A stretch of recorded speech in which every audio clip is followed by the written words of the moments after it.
Welcome back to our Prokshanabhavam. In today's episode, we will talk about the conversation between Narada and Valmiki. In fact, this conversation lays the foundation for Valmiki to write the Ramayan. So, Valmiki asks Narada a question saying is there a person who exists on earth at this point in time during my lifetime who possesses these 16 noble qualities? And he's going to list the 16 noble qualities and asks Narada. So the list goes like this. The first one is Gunavan, meaning virtuous, filled with noble qualities. Viryavan, powerful and strong in body and spirit. Dharmajnaha, knows and follows the Dharma. Kritajnaha, grateful and remembers favors and kindness. Satya Vakyaha, always speaks the truth. DrudaVrataha, firm in resolve and keeps the promise. Charitravaan, possesses good conduct and character. Sarvabhuta Hitaha, wishing well for all living beings. Vidvaan, knowledgeable and wise. Samarthaha, capable, skilful, able to accomplish the tasks. Priyaha, devoted to one wife. Aatmavan, self-controlled and disciplined. Jitakrodaha, conqueror of anger. Dyutimaan, radiant, charismatic and inspiring.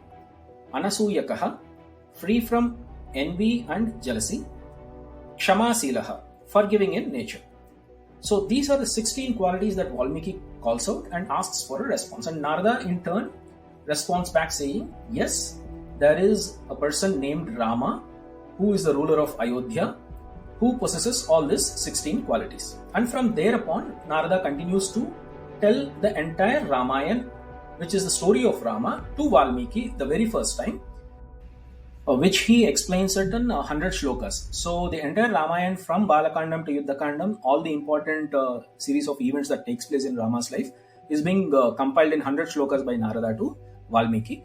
And after listening this, Valmiki then goes to the forest, does a penance for Brahma, and then gets the boon, and then he starts to write the Ramayan story.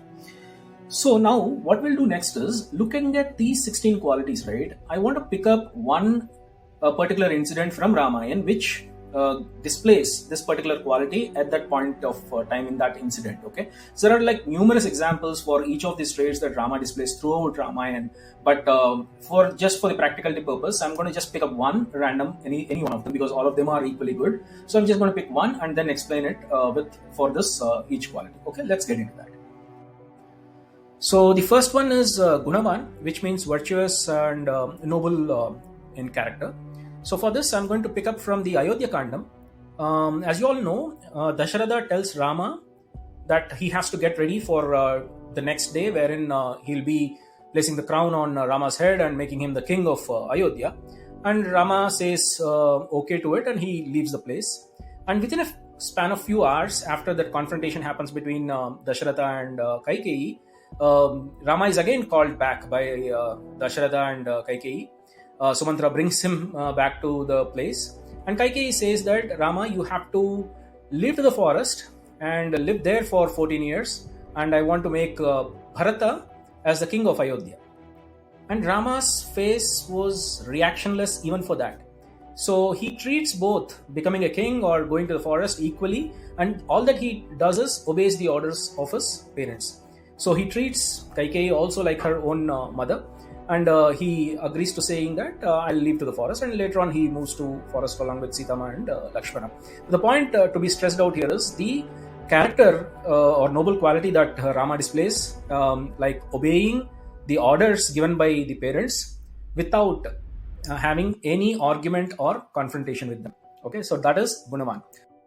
So moving on to the second quality, which is Viryavan, which means being powerful and possessing the strength both physically and mentally.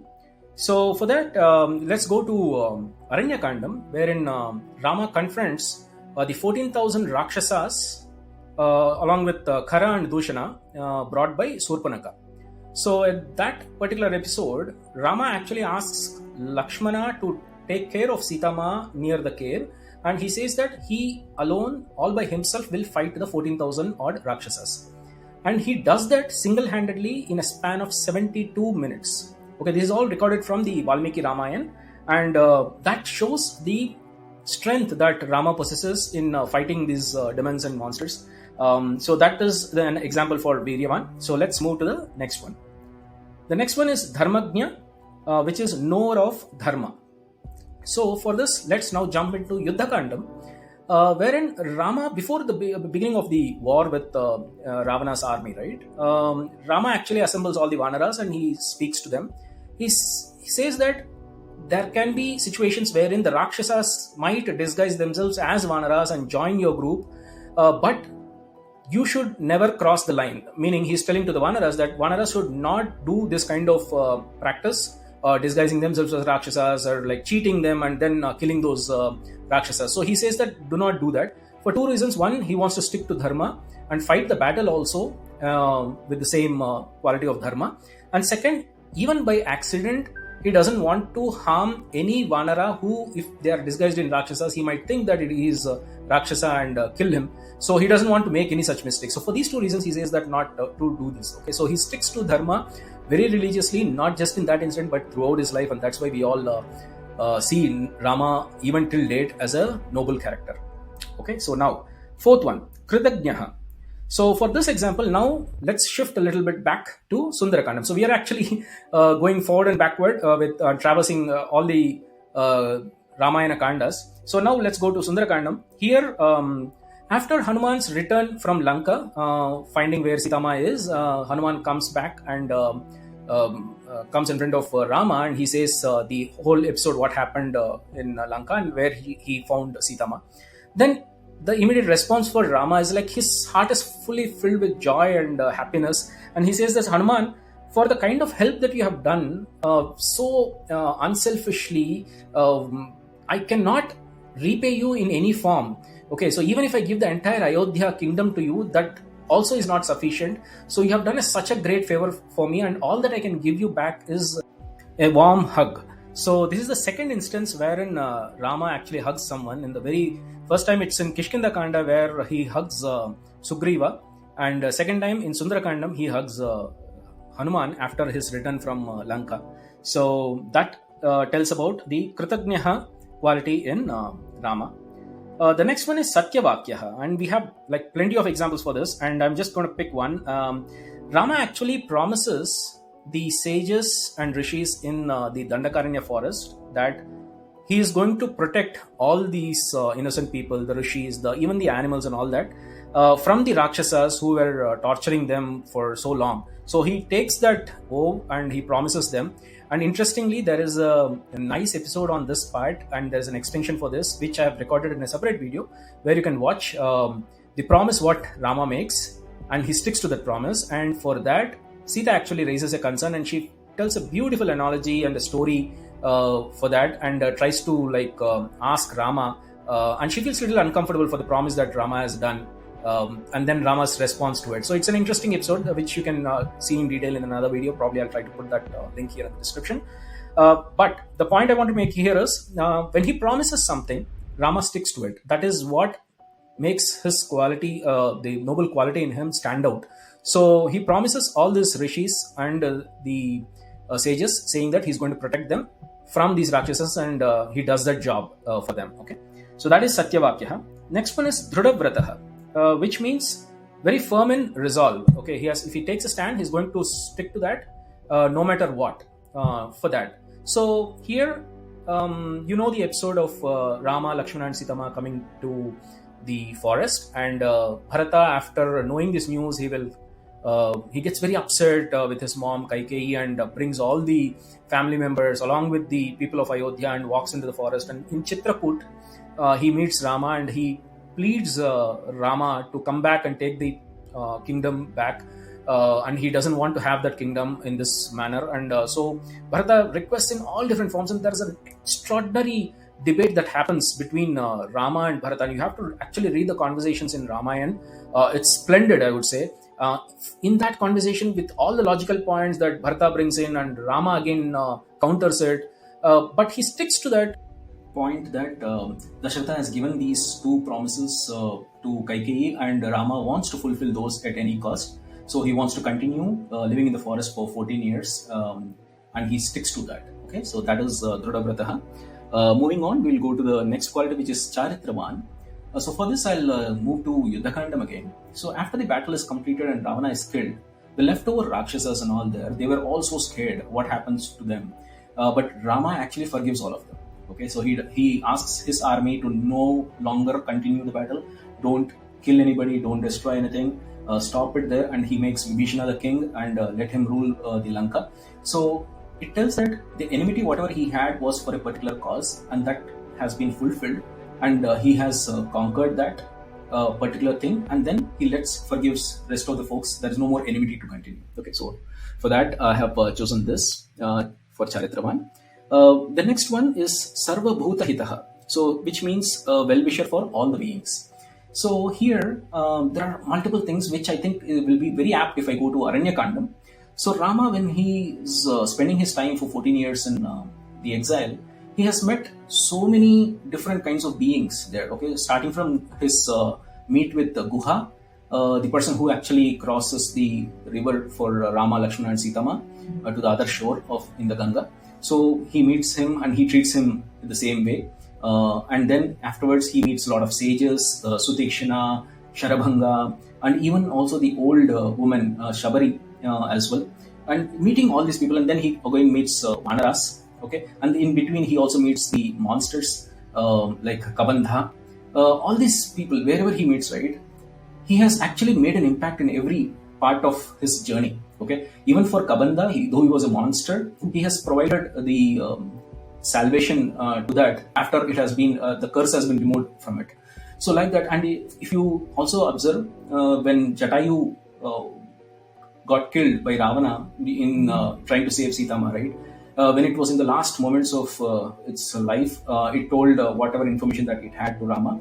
Post that, he did not leave that Jatayu as is and then he moved on searching for Sitama. He actually completed the final ritual, fire ritual that has to be done for the dead Jatayu, and he did that Agni Samskara, we call it. And post that, he next moved on to the journey of finding Sitama. Okay, so this all tells that he has a equal way of treating everybody, irrespective of what background they are. Maybe they are from the animal group or the Rakshasas or the sages or the normal human beings or the forest dwellers, anybody it is. He is a well-wisher for all the beings. Okay, so that is Sarvabhuta Hitaha. Next one is Vidvaan, means wise and learned. As you all know that Rama is well versed with the scriptures, the Vedas and all. So one particular instance when Bharata visits Rama in the Chitrakuta, Rama, when he's having these conversations with him, before the debate started and Bharata requesting him to come back to Ayodhya, Rama actually talks about the Rajaniti Shastra in very detailed manner and explains how the administration needs to be carried out, because Bharata is going to rule Ayodhya for quite some time. So he explains everything in detail, how the king should be, what are the areas that he needs to keep an eye on, whom he should trust and whom he should have spies in the kingdom to know the details and how to carry forward the strategies. All that part he explains it in very detailed manner. So that's one particular example, and he kind of gives the same kind of gyan to Vibhishana as well when he visits Lanka and when he's being made as the king as well. So the point here is like he is well versed with the Shastras, the Vedas, and the path of life, the Dharma path of life that one should live. And he has led that practically the way he lived all his life. He has stick to those principles and Dharma, Shastras and everything. So that talks about Vidvaan. The next item is Samarthaha. So in this probably will, maybe there are again multiple examples here. I will probably go to the portion where in the Yuddhakanda, where at the beginning when we are getting started. So when he reaches the shore of the ocean, right, to cross the ocean, and then he has to go to the Lanka, he waits for 3 days there and then requests and prays for the Samudra god to give him the way to go to the other side. But Samudra refuses to answer, and at the 3rd day, after waiting patiently, Rama actually wields the bow and declares that a war kind of thing with the Samudra god, and then Samudra god appears in front of him, and then he says that this is against the nature, so I will assist you in building the bridge. And then later on, Rama charts out the plan with the Nala and Neela, the engineers, you can call them at that period of time. So with them, he charts the plan of building the bridge. And not just building the bridge, it is actually completed in about 5 days, if I'm not wrong, from the Valmiki Ramayan context. In 5 days, they build the bridge for the 100 yojanas.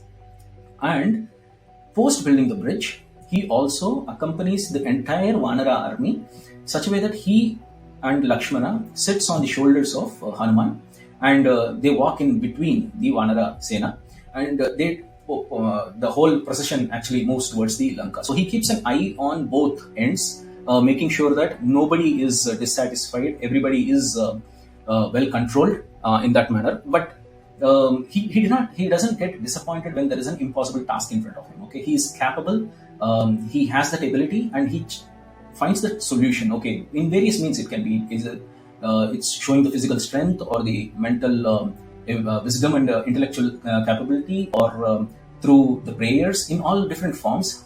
He tries to solve the problem. So that is about the Samarthaha capable attitude or the capable quality that we talk about.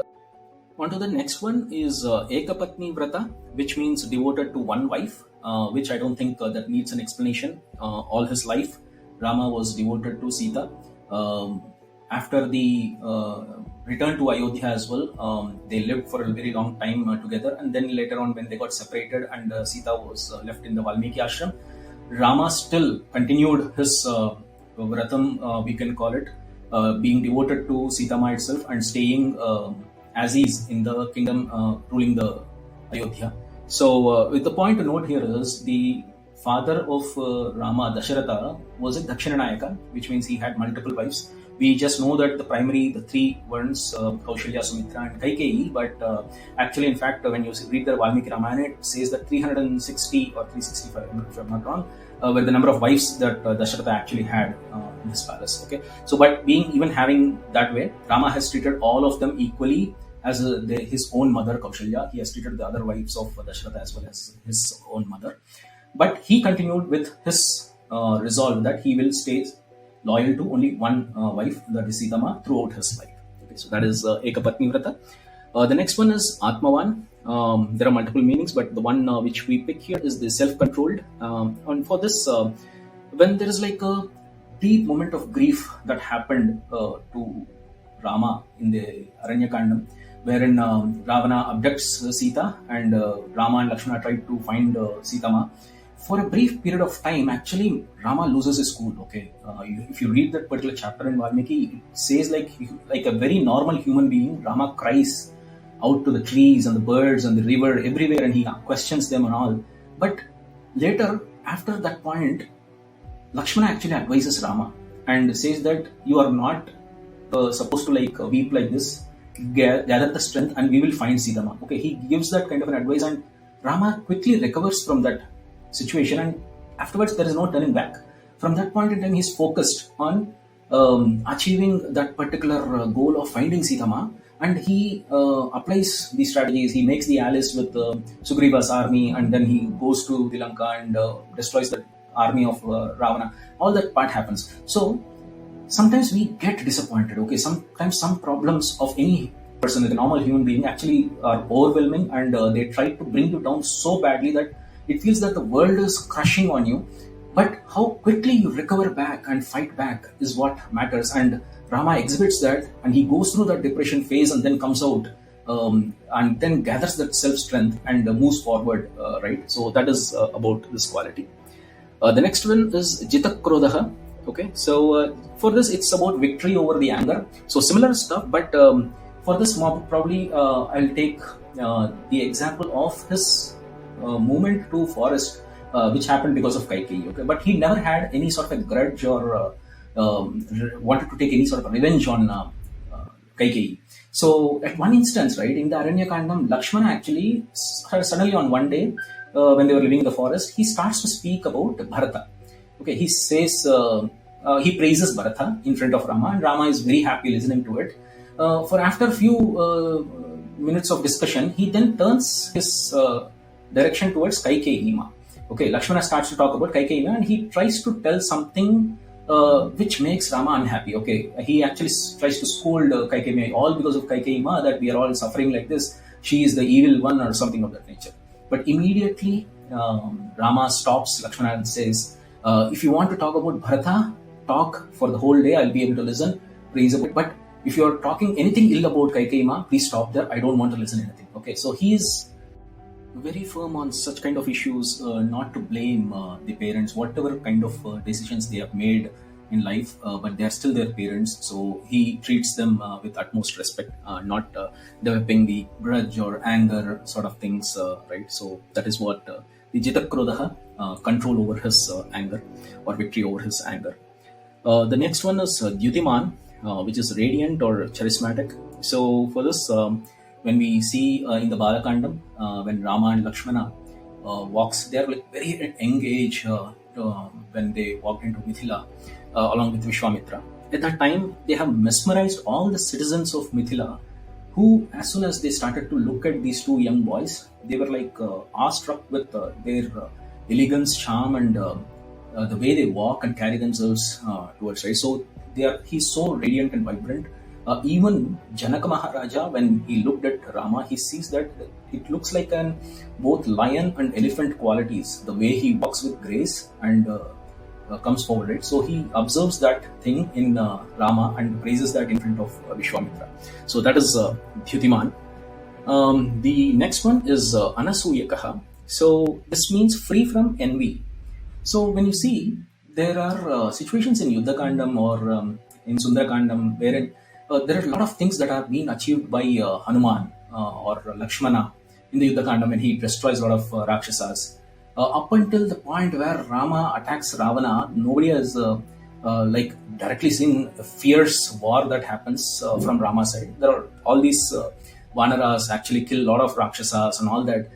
And Rama is very much supportive, or he praises the capabilities of Lakshmana, Hanuman, Sugriva and other Vanaras for the kind of accomplishment they have done. And post that, what happens, we all know, when he starts to like do the actual battle with Ravana, you should see that all the Vanaras and even the Rakshasas stop fighting with each other, and they wanted to look at that magnificent battle that happens between Rama and Ravana. Okay, so it was so fierce that, and it was like never before and never after. That kind of a battle that happens between Rama and Ravana, that the Vanaras and the Rakshasas on the earth and even the Devatas on the celestial plane, they also started to see that wonder that happens, such a fierce battle that happens. Okay, so, but the point what I want to make is, like, for even the small contributions or whatever that the other Vanaras and people that they do, he praises them for their capability, abilities, and feels so much gratitude for the help that they do for him.